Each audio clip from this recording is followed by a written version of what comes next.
আজকের আলোচনায় আপনাদের স্বাগত। আমরা আজকে যে বিষয়টা নিয়ে কথা বলবো তা হলো মুসলিম নারীদের জন্য জান্নাত লাভের পথনির্দেশিকা। আমাদের হাতে যে সোর্সগুলো আছে তার মধ্যে প্রধান হলো শাইখ নিদা আবু আহমদের লেখা হে বোন যদি জান্নাতে যেতে চাও বইটির একটা বড় অংশ, আর সাথে পাঠক সংযোগ ও সাহিত্য ভাবনা নামে একটা উৎস থেকে একটা ছোট্ট নোটও পেয়েছি আমরা। আমাদের আজকের উদ্দেশ্য কিন্তু শুধু বইটার একটা সারসংক্ষেপ করা নয়, বরং আমরা এর গভীরে গিয়ে দেখব যে এটা তার পাঠকের জন্য ঠিক কী ধরনের একটা জগৎ তৈরি করে, মানে যেখানে একদম মহাবিশ্বের শেষ পরিণতি থেকে শুরু করে প্রতিদিনের পোশাক পর্যন্ত সবকিছুই যেন একটা সুতোয় বাঁধা। চলুন তাহলে শুরু করা যাক। তো শুরুতেই যদি লেখকের পরিচয়টা একটু জেনে নিই। সোর্স বলছে লেখক শাইখ নিদা আবু আহমদ মিশরের একজন আলেম। ১৯৬৩ সালে তার জন্ম। কিন্তু আমার মনে হয় তার পরিচয়ের থেকেও বইটার লেখার ধরনটা বেশি ইন্টারেস্টিং। ঠিক তাই। বইয়ের শিরোনাম আর ওই যে হে বোন বলে সম্বোধন করা, এটা থেকেই বোঝা যায় যে এটা কোনো একাডেমিক লেখা নয়, এটা আসলে একজন উপদেষ্টার আন্তরিক পরামর্শ। একদম। লেখকের মূল লক্ষ্য হল নারীদের এমন কিছু কাজ আর বিশ্বাস সম্পর্কে জানানো যা তার মতে তাদের জান্নাতের দিকে নিয়ে যাবে। মানে তিনি এখানে একজন পথ প্রদর্শকের ভূমিকায় আছেন। আর সেই পথের শুরুতেই তিনি দেখিয়েছেন পথের শেষটা। বইয়ের বেশ বড় একটা অংশ জুড়ে আছে আখিরাত বা পরকালের ধারণা, তাই না? এটাই তো পুরো আলোচনার ভিত্তি তৈরি করে দিচ্ছে। একদম। দুনিয়ার জীবনকে খুবই অস্থায়ী আর একটা পরীক্ষা ক্ষেত্র হিসেবে দেখানো হয়েছে। লেখক শুরুতেই পরকালার বিশাল প্রেক্ষাপটটা দাঁড় করিয়েছেন। কেন? এর কারণটা কি? কারণটা হলো স্টেক্স বা ঝুঁকিটা কি সেটা পরিষ্কার করে দেওয়া।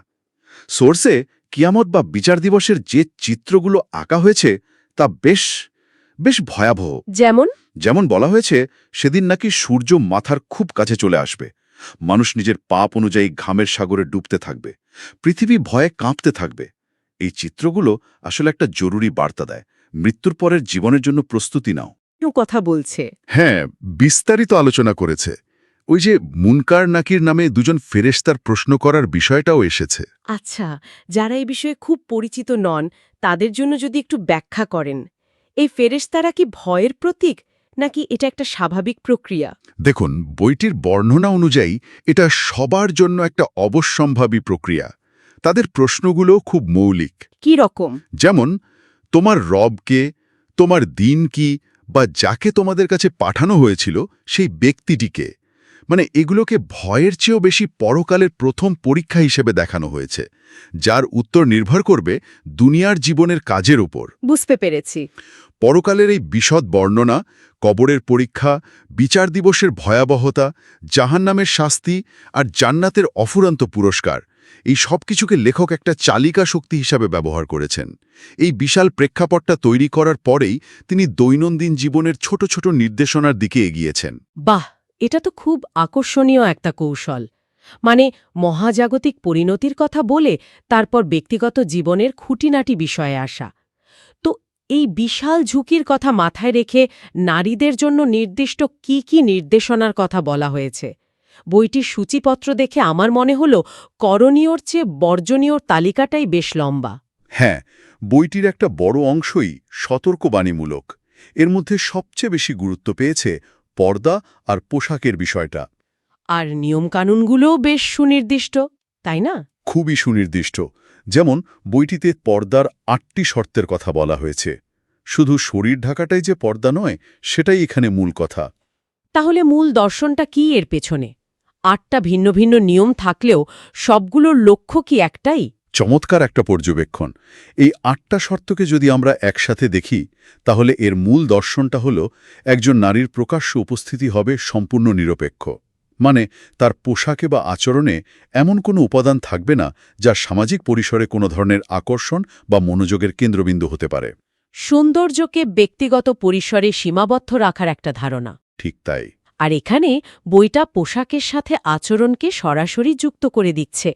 জাহিলিয়াত বা প্রাক ইসলামী যুগের আচরণের সাথে তুলনা করা হয়েছে, যা বেশ শক্তিশালী একটা ধারণা। এই জাহিলিয়াত বলতে লেখক ঠিক কি বুঝিয়েছেন? এটা কি শুধু একটা ঐতিহাসিক সময়কাল? না, এখানে জাহিলিয়াত শব্দটা শুধু একটা সময়কালকে বোঝায় না, বরং এক ধরনের আচরণকে বোঝায়। লেখকের মতে সেই আচরণের বৈশিষ্ট্য ছিল অশালীনতা আর প্রকাশ্যে সৌন্দর্য প্রদর্শন। বইয়ের একটা শিরোনামই তো আছে, হে বোন, জাহিলি যুগের মতো তোমার প্রকাশিত হওয়ার প্রতি আমি সন্তুষ্ট নই। এর মাধ্যমে লেখক আধুনিক সময়ের কিছু আচরণকে সেই পুরনো যুগের আচরণের সাথে তুলনা করছেন। একদম। আর এই বিষয়টা ফিতনা নামক আরেকটা ধারণার সাথেও গভীরভাবে যুক্ত, তাই না? হ্যাঁ, ফিতনা শব্দটা আমরা প্রায়ই শুনি, কিন্তু বইটির প্রেক্ষাপটের মানে কি? ফিতনা একটা অত্যন্ত শক্তিশালী শব্দ। এর আক্ষরিক অর্থ বিশৃঙ্খলা বা পরীক্ষা হতে পারে, কিন্তু এখানে এর মানে আরও গভীর। এটা এমন এক ধরনের মোহ বা প্রলোভন যা সমাজের নৈতিক শৃঙ্খলা নষ্ট করে দিতে পারে। আচ্ছা। বইটিতে নারী পুরুষের অবাধ মেলামেশা বা আকর্ষণীয় ভঙ্গিতে কথা বলাকে এই ফিতনা সৃষ্টির কারণ হিসেবে দেখা হয়েছে। লেখকের পুরো বিশ্ববিখ্যার একটা চাবিকাঠি হল এই ফিতনা প্রতিরোধের ধারণা। বইটিতে একটা লাইন আছে যা এই ধারণাকে আরও স্পষ্ট করে। হে বোন, আমি চাই না তুমি এমন কোনো অস্ত্র বা হাতিয়ার হও যা দ্বারা ইসলামের শত্রুরা ইসলামকে ধ্বংস করতে চায়। এই শত্রু বা অস্ত্র হওয়ার ধারণাটা তো বেশ গুরুত্বপূর্ণ। হ্যাঁ, গুরুত্বপূর্ণ। আর সম্ভবত এই ধরনের বক্তব্য প্রায়ই একটা সাংস্কৃতিক আত্মপরিচয় সংকট থেকে আসে। কিভাবে?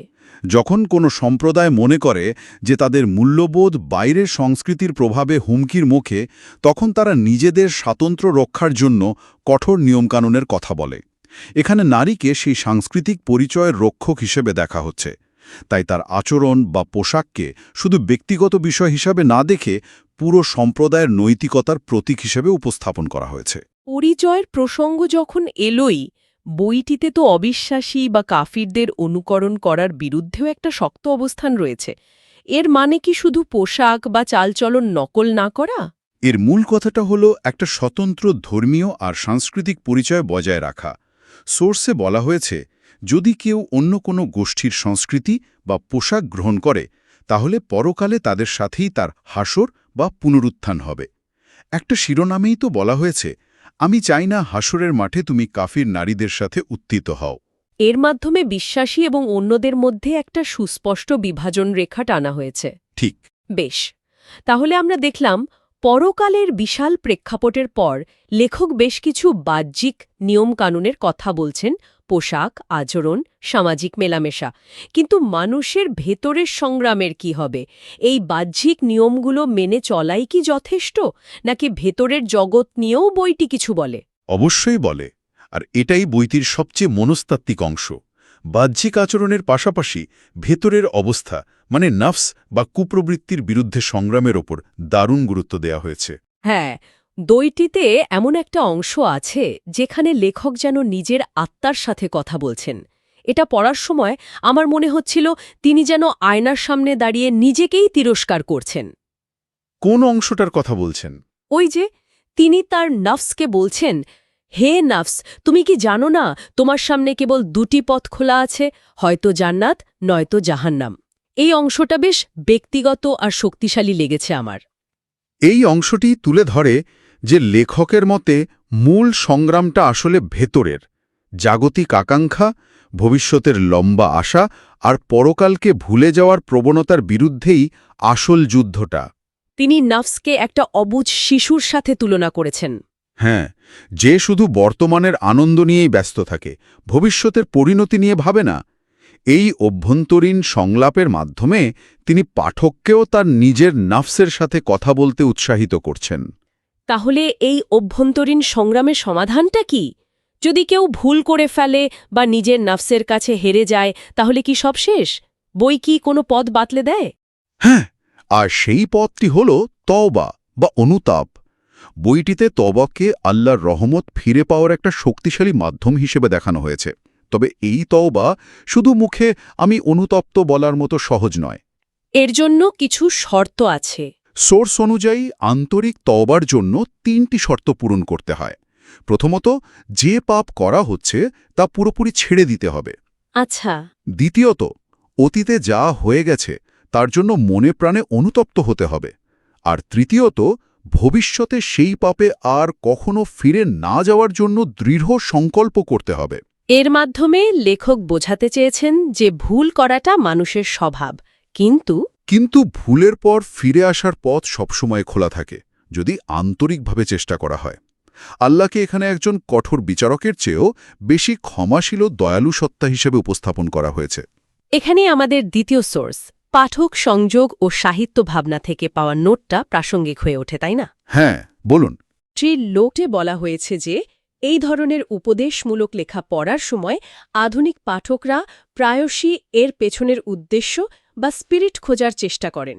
এই যে তওবার ধারণা, এটা কি শুধু নিয়ম মানার বিষয়, নাকি এর মধ্যে গভীর কোনো মনস্তাত্ত্বিক দিকও আছে? খুবই গুরুত্বপূর্ণ একটা প্রশ্ন। ওই নোট অনুযায়ী একজন আধুনিক পাঠক হয়তো শুধু নিয়মগুলো তালিকা দেখতে চাইবে না, বরং জানতে চাইবে এই নিয়মগুলো তার জীবনে কি পরিবর্তন আনবে। তওবার ধারণাটি এখানে শুধু পাপমোচনের উপায় নয়, তাহলে আর কি? এটা একটা আত্মশুদ্ধি এবং নতুন করে শুরু করার মনস্তাত্ত্বিক প্রক্রিয়া।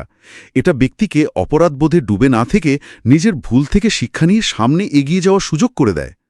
পাঠক সংযোগের দৃষ্টিকোণ থেকে দেখলে বইটির এই অংশটি হয়তো সবচেয়ে বেশি আবেদন তৈরি করতে পারে, কারণ এটা ভুলের পর আসার কথা বলে। তাহলে সব মিলিয়ে আমরা কি দেখলাম? আমরা এমন একটা পূর্ণাঙ্গ জীবনবিধানের চিত্র পেলাম যার কেন্দ্রে রয়েছে পরকালে মুক্তি। দুনিয়ার জীবন এখানে একটা সংক্ষিপ্ত পরীক্ষা মাত্র। হ্যাঁ, এখানকার বিশ্বদৃষ্টিভঙ্গিটি খুবই স্পষ্ট। এই জীবনটা পরকালের প্রস্তুতির জন্য একটা ক্ষণস্থায়ী পর্যায়। তাই পোশাক পরা থেকে শুরু করে সামাজিক আচরণ এবং ভেতরের চিন্তা পর্যন্ত প্রতিটি কাজকে পরকালের ফলাফলের নিরিখে বিচার করা হয়েছে। লেখকের দেওয়া এই কাঠামোটি তার পাঠকের জন্য একটা সম্পূর্ণ জগৎ তৈরি করে। একদম, একটা স্বয়ংসম্পন্ন জগৎ যেখানে প্রতিটি প্রশ্নের উত্তর এবং প্রতিটি সমস্যার সমাধান আগে থেকেই দেওয়া আছে। এই আলোচনার শেষে আমার একটা বিষয় মাথায় আসছে। এই বইটি তো বিশ্বাসের উপর ভিত্তি করে একটা অদেখা ভবিষ্যতের জন্য বর্তমানকে সাজানোর কথা বলে। এটা আমাদের সবার জন্যই একটা বৃহত্তর প্রশ্ন রেখে যায়। কি প্রশ্ন? ভবিষ্যৎ সম্পর্কে আমাদের যে দৃঢ় বিশ্বাসগুলো রয়েছে, তা ধর্মীয় হোক বা জাগতিক, যেমন জলবায়ু পরিবর্তন নিয়ে আমাদের বিশ্বাস বা প্রযুক্তিগত ভবিষ্যৎ নিয়ে আমাদের ধারণা, সেই বিশ্বাসগুলো আমাদের বর্তমানের সিদ্ধান্ত, ত্যাগ এবং অগ্রাধিকারগুলোকে ঠিক কতটা এবং কিভাবে প্রভাবিত করে? তার কারণগুলো কি হতে পারে?